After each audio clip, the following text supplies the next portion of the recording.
آپ کو اس میں پرابلم کیا ہے؟ دیکھیے اس بل کے انٹروڈکشن سے پہلے ہم نے رول 72 کے تحت اسپیکر کو ہم نے ایک نوٹس بھیجایا تھا کہ ہم اس بل کے انٹروڈکشن کے خلاف ہیں، رائٹ؟ اور ہمارا ماننا یہ ہے کہ یہ جو بل ہے آرٹیکل 14, 15 اور 25 کا اس کے پرنسپلز کا وائلیشن کرتا ہے۔ یہ بل بیسک سٹرکچر جو سمویدھان کا اس کا وائلیشن کرتا ہے، اور خاص طور سے جوڈیشل انڈیپینڈنس کا اور سپریشن آف پاورز کا ہی وائلیشن کرتا ہے۔ اب اس میں سب سے اہم بات یہ ہے کہ جو وقف بائی یوزر کا سیکشن 3RI ہے، اس کو یہ کہہ رہے ہیں کہ وقف بائی یوزر کو ہم نکال دیں گے۔ کیسے نکالیں گے؟ کیوں نکالیں گے آپ اسے نکالیں گے تاکہ آپ جتنے مسجدوں پر RSS کا دعویٰ ہے وہ چھیننا چاہ رہے آپ، جتنے درگاہوں پر رائٹ ونگ ہندوتو آرگنائزیشن کا دعویٰ ہے، جیسا اپنے ممبئی میں حاجی ملنگ کی درگاہ ہے، چھیننا چاہ رہے۔ وقف بائی یوزر کا اب نکال کر بول رہے ہیں کہ ڈاکومنٹیشن لے کر 400 سال کا ڈاکومنٹیشن ریونیو سے نہیں نکلے گا تو کیا کریں گے آپ؟ دے دیں گے کیا؟ چینج کر دیں گے؟ یہ ایک سب سے بڑا ڈینجرس اس میں سیکشن ہے۔ دوسرا اس میں وقف الاولاد کا کلاس 4 کا ہے۔ دیکھیے بھارت میں جو قانون ہے نا وہ کسی کو روکتا نہیں ہے کہ وہ اپنی پراپرٹی کو ول کے ذریعے ڈسپوز کرے یا کسی کو گفٹ دے۔ تو وہی کوئی مسلمان اگر اپنی اولاد کے لیے وقف کر رہا ہے تو ان کے پیٹ میں درد کیوں ہو رہا ہے؟ ہندو انڈومنٹ بورڈ میں اجازت ہے اس کی، سب جگہ دوسرے گردوارہ پربندھن کمیٹی میں اجازت ہے، تو مسلمانوں کے وقف بورڈ میں کیوں نہیں ہوگا؟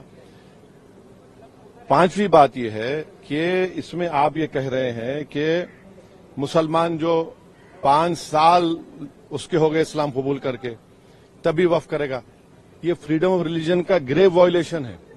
اچھا دوسرے ریلیجن کو ماننے والوں کے لیے ایسا قانون ہے؟ نہیں ہے۔ اور آپ کون ہوتے ہوئے طے کرنے والے مسلمان ہوا نہیں ہوا؟ 5 سال اس کو رکنا چاہیے تبھی جا کر، مانے آپ ویٹ کریں گے ہیں؟ اور یہ اور ایک اس میں جو بات جو آبجیکشنیبل ہے وہ یہ ہے کہ اگر کوئی سیکشن 61 میں آپ نے ڈی ایم کو بہت پاورز دے دیے، اب ڈی ایم کوئی فیصلہ کرتا ہے وقف بورڈ کے خلاف، مجھے ٹرائبونل جانا ہے۔ اب ٹرائبونل پہلے کیا تھا؟ ایک جج تھا، ڈسٹرکٹ جج سینئر CJI اپوائنٹ، 2 لوگ تھے۔ اب کہہ رہے ہیں کہ ٹرائبونل میں 2 لوگ ہوں گے، ریٹائرڈ ڈسٹرکٹ جج اور ایک آفیسر ہوگا، کیا ہوگا وہ جوائنٹ سیکرٹری رینک کا۔ کوئی جوائنٹ سیکرٹری رینک کا آفیسر بیٹھ کر ریٹائرڈ کلیکٹر کے خلاف آرڈر دے گا تو یہ خود اچھا اور ایک بات، کلیکٹر کیسے جج بنے گا؟ فیصلہ بھی وہی کرے گا، جج بھی وہی کرے گا، یہ پرنسپل نیچرل جسٹس کے خلاف ہے۔